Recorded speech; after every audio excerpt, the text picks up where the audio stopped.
आज की एक और बड़ी खबर है, बड़ी अद्भुत, बहुत दिलचस्प, जिस पर पूरा देश बात कर रहा है और सोशल मीडिया पर तो सबसे ज्यादा बात हो रही है। 4 दिन में गिरफ्तारी और सिर्फ 5 घंटे में जमानत। रईसजादा, जिसने लैम्बोर्गिनी चलाते हुए 12 करोड़ की गाड़ी है ये, 12 करोड़ की गाड़ी से आधा दर्जन लोगों को कुचल दिया, 6 लोगों को, और उसके बाद 4 दिन तक पुलिस खोजती रही, कानपुर पुलिस, लेकिन रईसजादा नहीं मिला। और मिला तो देखिए 4 दिन बाद मिला, पुलिस ने गिरफ्तार किया। उसके बाद की तस्वीर आप देख रहे हैं, कोर्ट लेकर पहुंची पुलिस।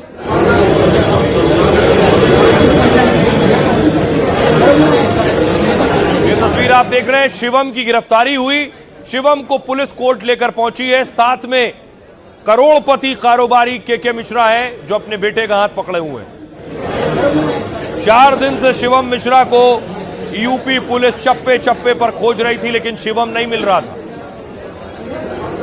और सोचिए 4 दिन बाद मिला तो 5 घंटे बाद जमानत भी हो गई, 5 घंटे में बाहर। चलिए शिवम भाई, चलिए भैया भैया भैया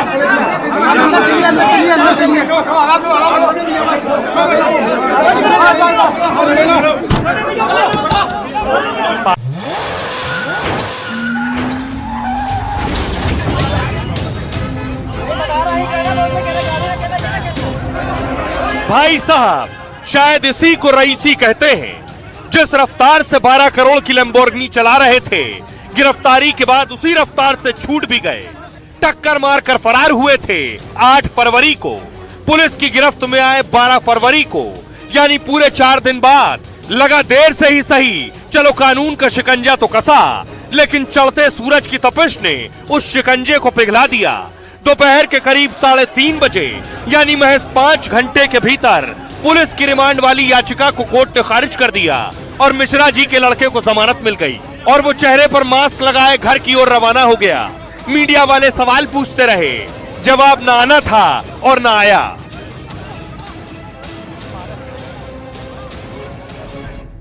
अब सब सवाल पूछ रहे हैं, सिर्फ 5 घंटे में बाहर कैसे आ गया। पहले मैं आपको बताऊं गिरफ्तार कैसे हुआ। लैम्बोर्गिनी केस में शिवम को जमानत मिल गई है। सुबह करीब 8 बजे पुलिस ने इसे गिरफ्तार किया। गिरफ्तारी तब हुई जब वो एम्बुलेंस से भाग रहा था। खुद को छिपाए रखने के आधार पर इसकी गिरफ्तारी हुई। अब देखिए, सुबह के 10 बजे पुलिस शिवम को कोर्ट लेकर आई। सुबह 3:30 बजे शिवम मिश्रा को कोर्ट ने जमानत दे दी। पुलिस ने शिवम मिश्रा की 14 दिन की रिमांड मांगी। कोर्ट ने पूछा कि आखिर शिवम को गिरफ्तार क्यों किया है। पुलिस ने जवाब दिया, जांच में सहयोग नहीं कर रहा था। कोर्ट ने पूछा, आप कब से उनसे पूछताछ करना चाहते थे। इस पर जांच अधिकारी कोर्ट को कोई ठोस जवाब नहीं दे पाए, जिसके बाद रिमांड याचिका को कोर्ट ने खारिज कर दिया और शिवम मिश्रा को 20,000 का बेल बॉन्ड भरा। 8 फरवरी को लैम्बोर्गिनी ने 6 लोगों को कुचल दिया था। हादसा कानपुर में वीआईपी रोड इलाके पर हुआ था और मामला बड़े तंबाकू कारोबारी के बेटे से जुड़ा हुआ था। शिवम बाहर आ गया। अब देखिए जरा बाहर आने के बाद वकील क्या कह रहे हैं। आज पुलिस द्वारा रिमांड के लिए अभियुक्त को पेश किया गया था, जो कि खारिज हो गया है। पुलिस की कमियों के आधार पे यह रिमांड खारिज कर दिया गया है। किसी और अभियुक्त को, शिवम मिश्रा को छोड़ दिया गया है। शिवम मिश्रा को उसका रिमांड खारिज करके छोड़ दिया गया है। तो शिवम मिश्रा 6 को कुचलने के बाद बाहर आ गए, लेकिन शिवम को बचाने की सोचिए रसूखदार और रईस पिता ने साम दाम दंड भेद सारी कोशिशें कर ली। यह तस्वीर देखिए, कोई भी इस तस्वीर को देखकर बता देगा कि गाड़ी कौन चला रहा था, लेकिन पिताजी ने पूरी कोशिश की कि कोई जान ना पाए कि बेटा उनकी गाड़ी चला रहा था। ड्राइवर भी पेश कर दिया, पुलिस को भी मना लिया। देखिए कैसे हो रहा था, कैसे पूरी हिम्मत ताकत सब लगा दिया गया कि उनका बेटा बच जाए, और बेटा गाड़ी नहीं चला रहा था। देखिए जरा क्या क्या कोशिश हुई। पहली कोशिश क्या हुई, कोशिश यह हुई कि अज्ञात नाम से एफआईआर दर्ज हो गई। 24 घंटे बाद शिवम का नाम एफआईआर में जोड़ा गया। दूसरी कोशिश हुई हादसे के बाद गायब, ताकि खून की जांच ना हो सके, यानी इस बात की जांच तो हो ही नहीं सकी कि शिवम शराब के नशे में था या नहीं जब टक्कर मारी। यह अब कभी साबित भी नहीं हो पाएगा, क्योंकि 4 दिन बाद मिला। तीसरी कोशिश शिवम के अस्पताल में भर्ती होने की बात कहा गया, वो तो चला गया दूसरे अस्पताल में भर्ती है। चौथी कोशिश, दावा किया गया शिवम कार ही नहीं चला रहा था। पांचवी कोशिश, कमिश्नर के दावे पर कारोबारी ने कहा झूठ बोल रहे हैं। छठी कोशिश, ड्राइवर ने खुद अर्जी दाखिल कर दी कि ड्राइविंग सीट पर तो वो खुद ड्राइवर बैठा था। सातवीं कोशिश, दावा किया कि शिवम ड्राइवर की बगल वाली सीट पर बैठा था। और आठवीं कोशिश, एफआईआर कराने वाले से समझौते की भी खबर आ गई। तो सब कुछ पिताजी ने कर दिया, लेकिन सोचिए शिवम ने जो टक्कर मारी गाड़ी को, अगर वो भागता नहीं, अगर इतना माहौल ना बनता, तो शायद शिवम को और पहले जमानत मिल जाती। इस तरह के हिट एंड रन मामले में होता क्या है अमूमन, हकीकत यह है अगर तुरंत सरेंडर किया होता तो इसे थाने से ही जमानत मिल जाती। इसके खिलाफ लापरवाही से ड्राइविंग का मामला दर्ज होता। शिवम के खिलाफ आईपीसी की धारा 279 के तहत केस होता, जिसमें 6 महीने की कैद और 1000 तक का जुर्माना हो सकता था। हिट एंड रन के मामले में अगर मौत नहीं हुई है तो बीएनएस की धाराओं में गिरफ्तारी का प्रावधान नहीं है। इस मामले में 6 महीने से 3 साल तक सजा हो सकती है। हिट एंड रन के मौत वाले मामले में कड़ी सजा का प्रावधान है। हिट एंड रन मामले में बीएनएस की धारा 106 के तहत केस दर्ज होता है। अब उसमें दो चीजें, 106 जो बीएनएस की धारा, उसे भाग 1 और भाग 2 में बांटा गया है। हादसे के बाद अगर आरोपी भागता नहीं है, मौके पर मौजूद रहता है, तो धारा 106(1) यानी गैर इरादतन हत्या का केस दर्ज होता है। मौत हो गई है अगर टक्कर मारने से, इस धारा में 5 साल की सजा और जुर्माने का प्रावधान है। हादसे के बाद अगर कोई भाग गया, फरार हो गया, तो बीएनएस की धारा 106(2) लगाई जाती है और इसमें 10 साल की सजा और जुर्माने का प्रावधान है। हिट एंड रन के बाद फरार क्यों होते हैं लोग, यह भी एक बड़ी वजह है। पहली चीज, लोगों को गिरफ्तारी और जेल जाने का डर होता है। दूसरी वजह, उन्हें डर होता है कि भीड़ आएगी, हिंसक होगी तो मारपीट करेगी। तीसरी वजह, कानूनी प्रक्रियाओं के प्रति जागरूकता की कमी होती है। जिम्मेदारी या नतीजों से बचने की भी कोशिश होती है। अब सुनिए जरा सियासतदान इस पर क्या कहते हैं। कानून अपना काम कर रहा है, कानून काम कर रहा है, कानूनी कार्रवाई की जाएगी और हो भी रही है। उत्तर प्रदेश में कानून अपना काम करता है और उसके सामने किसी की चलती नहीं, चाहे वो कितना भी बड़ा आदमी है। सारे अपराधी सरकार के संरक्षण में पल फूस रहे हैं। कोडेन सिर्फ इतना बड़ा मुद्दा था, आज तक कहीं बुलडोजर की कार्रवाई नहीं हुई। सरकार जाति और धर्म देख करके कार्रवाई करती है, जिससे न्याय प्रभावित होता है। अपराध करने वाला कोई भी होगा, उसके खिलाफ सख्त से सख्त कार्रवाई सुनिश्चित करने का सरकार का संकल्प है और हम अपने संकल्प को हमेशा पूरा करते रहेंगे। राइट, खबरों में आगे बढ़ते हैं। अब आपको लिए चलता हूं देश की संसद, वहां तैयारी राहुल गांधी की सदस्यता वापस और लेने की और छीनने की, खत्म करने की। क्या राहुल की सदस्यता जाएगी? अब सवाल यह है। उससे पहले एक तस्वीर आपको दिखाऊं।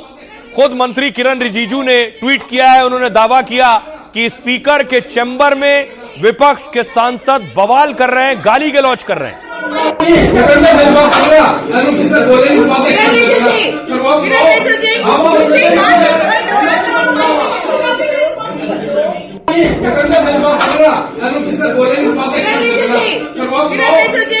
तस्वीर आप देख रहे हैं, एक झलक दिखती है स्पीकर ओम बिरला अपनी चेयर पर बैठे हुए हैं और वहीं हंगामा हो रहा है।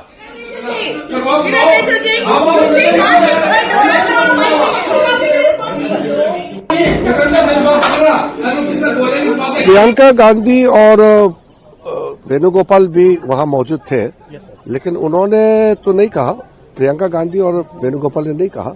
वो जो गाली गलौज करने वाले दूसरे एमपी लोग थे। तो अब ज्यादा बोलेंगे तो पूरा तस्वीर सामने में आएंगे, वीडियो आएंगे, तो वो क्या जवाब देंगे। इसलिए अपना गलती मान लेना चाहिए। स्पीकर से न्याय मिलता है, वो चेयर होते हैं, और स्पीकर को ही गाली देंगे तो न्याय कौन देंगे। किसी ने किसी को अब्यूज नहीं किया। कुछ 1-2 एमपी थे जिनको जो थोड़े ज्यादा नाराज थे, तो उन्होंने वो एक्सप्रेस किया, अपनी नाराजगी एक्सप्रेस की। और मैंने ये भी देखा कि मैं पीछे से इनकरेज कर रही थी, बिल्कुल झूठे हुए चुपचाप बैठी थी। और अंत में मैंने 1-2 चीजें बोली शांति से स्पीकर साहब को। अब देखिए, आज राज्यसभा में प्रधानमंत्री नरेंद्र मोदी पहुंचे, पीएम मोदी पहुंचे तो सांसदों ने उनका स्वागत किया। ये वो तस्वीर आप देख रहे हैं।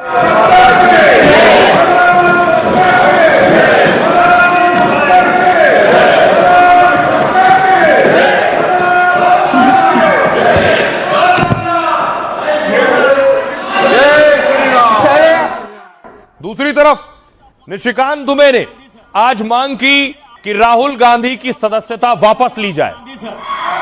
ये जो लीडर ऑफ द अपोजिशन है राहुल गांधी सर, ये अर्बन नक्सल की तरह बिहेव करता है और इसका सोरोस फाउंडेशन के साथ रिलेशन है, फोर्ड फाउंडेशन के साथ रिलेशन है। ये वियतनाम, कंबोडिया, बहरीन, थाईलैंड केवल देशद्रोहियों के साथ मिलकर जाता है और ये कभी चुनाव आयोग पर, कभी संविधान पर, कभी स्पीकर पर, जितने भी संवैधानिक संस्थाएं हैं सुप्रीम कोर्ट पर, उसके ऊपर आरोप लगाता है। मेरा आपके माध्यम से आग्रह है कि एक सब्सटेंसिव मोशन पर राहुल गांधी के ऊपर चर्चा होनी चाहिए, उसकी सदस्यता रद्द होनी चाहिए और कभी भी वो चुनाव नहीं लड़ पाए उसकी चर्चा होनी चाहिए। आप कुछ भी करना है कर लो, मैं किसानों के साथ खड़ा हूं, 1 इंच पीछे नहीं हटूंगा। ये अन्याय हम नहीं होने। ये जो लीडर ऑफ द अपोजिशन है राहुल गांधी सर, ये अर्बन नक्सल की तरह बिहेव करता है। क्या राहुल गांधी की लोकसभा की सदस्यता फिर जा सकती है? बीजेपी सांसद के नोटिस ने एक बार फिर राहुल की मुश्किलें बढ़ा दी हैं। राहुल के बजट सत्र में भाषण के बाद बीजेपी राहुल पर हमलावर है। राहुल के खिलाफ विशेषाधिकार हनन प्रस्ताव तो नहीं आया, लेकिन निशिकांत दुबे के नोटिस ने मुश्किलें बढ़ा दी। क्या आज के लिए यही कोडवर्ड है? मुझे पहले से कोडवर्ड बता दो। कल यहाँ ऑथेंटिकेट था और आज यहाँ प्रिविलेज मोशन है। राहुल बीजेपी पर हमलावर हैं, तो बीजेपी भी राहुल को घेरने का कोई मौका नहीं छोड़ रही। आपसे बड़ा लुच्चा कोई नहीं देश में होगा। आप देश में किसानों में भरम फैलाना चाहते हो, आप देश में गृह युद्ध करवाना चाहते हो। अब देखिए जरा राहुल की सदस्यता पर हंगामा। लोकसभा में नेता विपक्ष राहुल गांधी के भाषण पर विवाद जारी। पहले बीजेपी राहुल के खिलाफ विशेषाधिकार हनन प्रस्ताव लाने वाली थी, लेकिन अब राहुल के खिलाफ बीजेपी यह प्रस्ताव नहीं लाएगी। बीजेपी राहुल के भाषण से आपत्तिजनक हिस्से हटाने पर अड़ी हुई है। बीजेपी के मुताबिक राहुल के आरोपों को लेकर सबूत पेश नहीं किए राहुल ने। बीजेपी के चीफ व्हिप संजय जायसवाल ने एक औपचारिक नोटिस दिया। इसमें राहुल के भाषण के कुछ अंशों को हटाने की मांग की गई। लोकसभा सचिवालय ने पहले ही राहुल के भाषणों के कुछ अंश हटा दिए हैं। इसके बावजूद राहुल की लोकसभा सदस्यता पर खतरा मंडरा रहा है। दरअसल बीजेपी सांसद निशिकांत दुबे ने राहुल के खिलाफ एक नोटिस दिया है। इसमें राहुल की संसदीय सदस्यता खत्म करने का प्रस्ताव है। साथ ही राहुल के चुनाव लड़ने पर आजीवन रोक लगाने की मांग की गई। इसमें राहुल पर देश को गुमराह करने का आरोप है। नोटिस में सोरोम फाउंडेशन, फोर्ड फाउंडेशन, यूएसएड का जिक्र किया गया है। राहुल पर भारत विरोधी ताकतों के साथ मिलने जुलने का आरोप है। निशिकांत दुबे ने इसको लेकर लोकसभा स्पीकर को पत्र लिखा। लोकसभा अध्यक्ष अगर इस प्रस्ताव को स्वीकार करते हैं तो इस नोटिस पर चर्चा के साथ वोटिंग हो सकती है। प्रस्ताव पारित होने की स्थिति में राहुल गांधी की सदस्यता जा सकती है। संसदीय समिति बनाकर सदस्यता खत्म करने पर विचार की मांग की गई है। राहुल पर पूर्व सेना प्रमुख की अप्रकाशित किताब का हवाला देने का आरोप है। सेना, रक्षा मंत्रालय और प्रधानमंत्री की छवि को नुकसान पहुंचाने की कोशिश। इससे पहले भी राहुल की लोकसभा सदस्यता जा चुकी है। 2023 में अगर आपको याद हो, सूरत की एक अदालत ने 2 साल की सजा सुनाई थी। इसके तुरंत बाद राहुल की लोकसभा सदस्यता चली गई थी। बाद में सुप्रीम कोर्ट ने राहुल गांधी की सदस्यता बहाल की थी। सुनिए जरा इस पर राहुल गांधी क्या कह रहे हैं और निशिकांत क्या कह रहे हैं। Sold India. Are you not ashamed of selling India? Do you have no shame of selling India? You have sold our mother, Bharat माता. Do you have no shame? से मोशन दिया है क्योंकि किसी एमपी के खिलाफ यदि कोई आरोप लगाते हैं, मैं उनकी तरह जो है नियम कानून का हत्या करने वाला आदमी नहीं है, या उनकी तरह दादागिरी से जो है ये संविधान नहीं चलाने की बात है। मैंने एक सब्सटेंसिव मोशन दिया है, उसमें मैंने जिक्र किया है कि कैसे ये सोरोस फाउंडेशन के साथ, फोर्ड फाउंडेशन के साथ, यूएसएड के साथ मिलकर थाईलैंड जाते हैं, कंबोडिया जाते हैं, वियतनाम जाते हैं, यूएस जाते हैं, भारत विरोधी ताकतों के साथ किस तरह से मिले हुए रहते हैं। इनकी सदस्यता भी रद्द हो और इनको जिंदगी भर के लिए चुनाव लड़ने के लिए डिबार भी कर दिया जाए। अब देखिए जरा राहुल गांधी की सदस्यता पर सियासी घमासान चल रहा है। निशिकांत कह रहे हैं राहुल की सांसदी छीन ली जाए। दूसरी तरफ कांग्रेस ने आज प्रदर्शन किया। कांग्रेस पार्टी पीएम मोदी के खिलाफ और डील के खिलाफ प्रदर्शन कर रही है।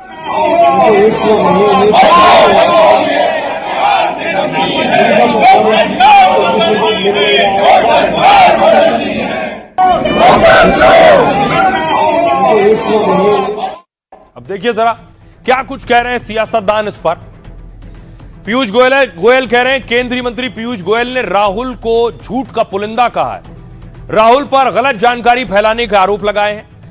भारत अमेरिका डील में भारतीय किसानों का ध्यान रखा गया है।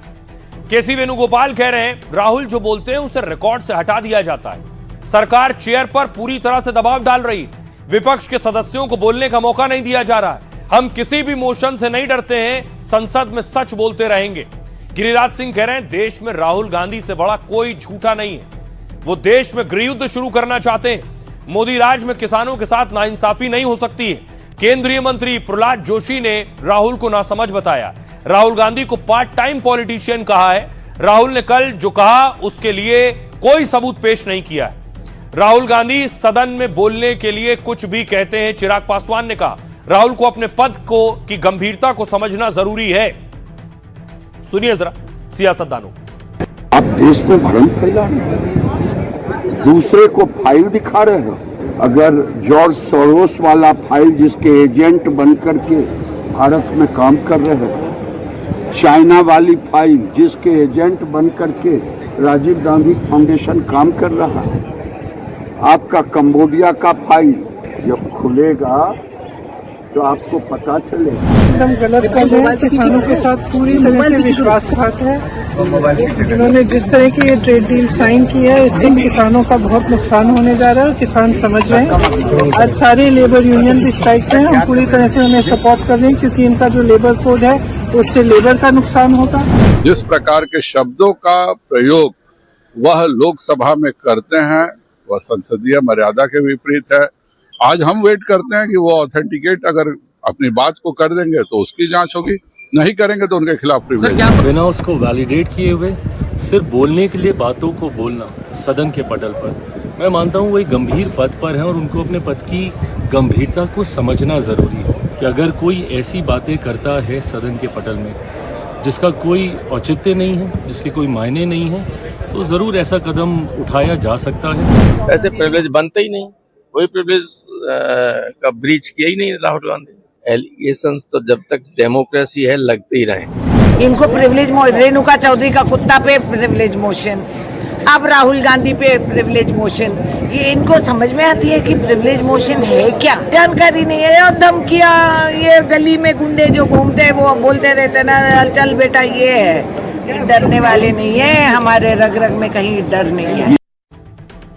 राहुल गांधी ने कल बोलते हुए कुछ ऐसी चीजें कही जिस पर और बवाल बढ़ गया है। राहुल गांधी ने एप्स्टीन फाइल्स का जिक्र किया था संसद में बोलते हुए। सर, दो चीजें हैं सर। एक sir Epstein case, sir 3 million files are still locked up. जो भी I'd also like to ask Mr. Hardeep Puri who introduced him Mr. Chair to Epstein. Mr. Rahul, no, I know who introduced him. तो कल राहुल गांधी ने बोलते हुए मंत्री हरदीप पुरी का नाम लिया था, आज उन्होंने सफाई दी इस पर। राहुल गांधी ने लोकसभा में एप्स्टीन फाइल्स का जिक्र किया। एप्स्टीन फाइल्स को लेकर केंद्रीय मंत्री हरदीप पुरी का जिक्र किया। राहुल ने कहा, अनिल अंबानी को जेल क्यों नहीं हुई? क्योंकि उनका नाम एप्स्टीन फाइल्स में है। मैं जानता हूं कि उनको एप्स्टीन से किसने मिलवाया था। हरदीप पुरी भी जानते हैं कि किसने मिलवाया था। हरदीप पुरी ने जवाब दिया राहुल गांधी के आरोपों पर। एप्स्टीन से जुड़े मामले में उनका कोई लेना देना नहीं। जो भी मेल से बातचीत हुई है वो सार्वजनिक है। एप्स्टीन से जुड़ी 30 लाख फाइलें रिलीज हुई हैं। मैं न्यूयॉर्क में 8 साल रहा हूं। मैं वहां संयुक्त राष्ट्र में भारत का राजदूत बनकर 2009 में पहुंचा था। इसके बाद 2017 में मैं मंत्री बना। 8 सालों में संभवतः 3 या 4 मीटिंग का संदर्भ है। इसके बाद कांग्रेस ने 6 सवाल पूछे। पहला सवाल, एप्स्टीन को रीड हॉफमैन के साथ हरदीप पुरी की मुलाकात के बारे में पहले से कैसे पता चला? क्या दूसरा सवाल, क्या एप्स्टीन की वो कांटेक्ट में था और जिसने रीड हॉफमैन के साथ मुलाकात करवाई थी? और हॉफमैन लिंक्डइन के को-फाउंडर हैं।